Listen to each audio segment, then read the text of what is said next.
Hi hello నమస్తే, నేను కృష్ణాంజనేయులు. ఆంధ్రప్రదేశ్ ముఖ్యమంత్రి నారా చంద్రబాబు నాయుడు మళ్ళీ ఢిల్లీకి వెళ్తున్నాడు. ఈ రోజున అసెంబ్లీ సమావేశాలు ముగియగానే ఢిల్లీకి వెళ్తున్నారు.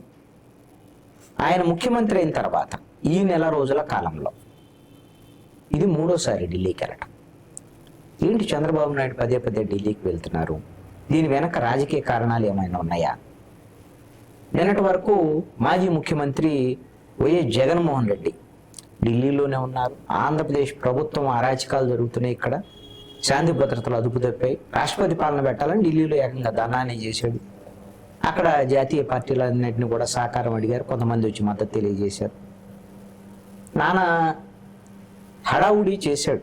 ఆంధ్రప్రదేశ్ ప్రభుత్వం యొక్క ఈ పాలనా తీరుని దాదాపుగా ఢిల్లీలో ఎండగట్టేటువంటి ప్రయత్నం చేశాడు.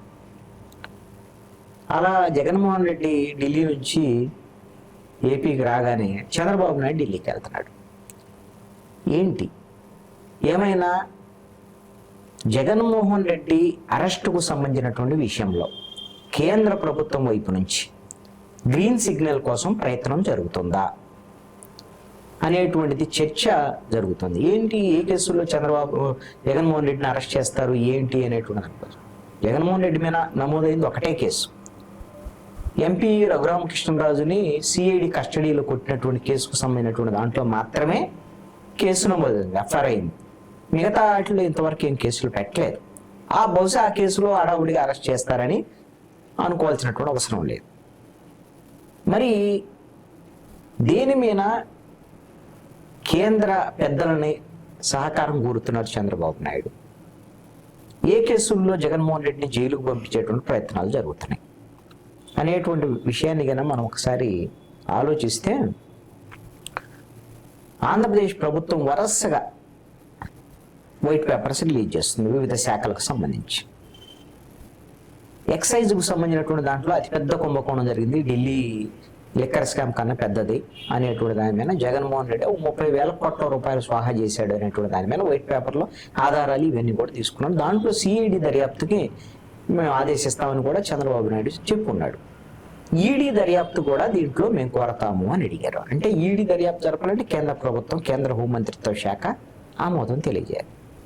బహుశా ఢిల్లీలో అమిత్ షాని మొన్న రెండోసారి ఢిల్లీ వెళ్ళినప్పుడు కలిశారు చంద్రబాబు నాయుడు.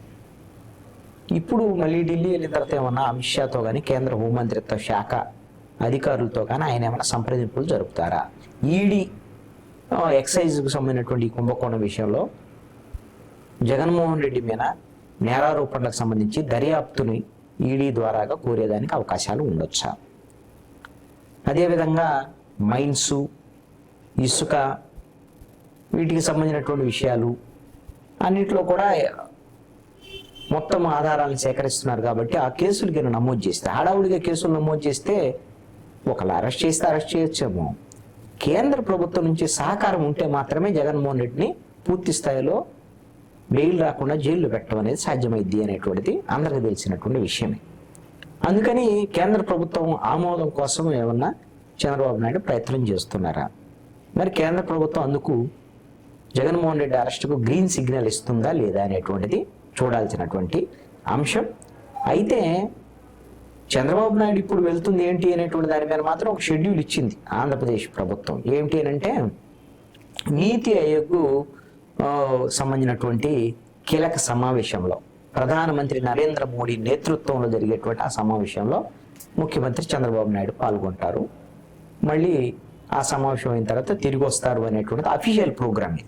బహుశా నీతి ఆయోగ్ సమావేశం దాంట్లోనే ప్రధానమంత్రి నరేంద్ర మోడీతో కూడా కొంచెం ఏకాంతంగా 1-2 నిమిషాలు మాట్లాడేదానికి కూడా అవకాశం ఉండొచ్చు. ఎందుకు, కీలకమైనటువంటి ముఖ్యమంత్రుల్లో ఎన్డీఏలో భాగస్వాములు ఉన్నటువంటి వాళ్ళు చంద్రబాబు నాయుడు, ఆంధ్రప్రదేశ్ ముఖ్యమంత్రి, అదేవిధంగా బీహార్ ముఖ్యమంత్రి నితీష్ కుమార్. గతంలో కూడా ఈ ఎన్డీఏ సమావేశాల్లో కూడా నరేంద్ర మోడీకి చెరొక పక్కన నితీష్ కుమార్, చంద్రబాబు నాయుడు కూర్చున్నారు. ఈ నీతి ఆయోగ్ సంబంధించినటువంటి కీలక సమావేశంలో కూడా చంద్రబాబు నాయుడికి కొంత ప్రాధాన్యత ఉండేదానికి అవకాశాలు ఉండొచ్చు.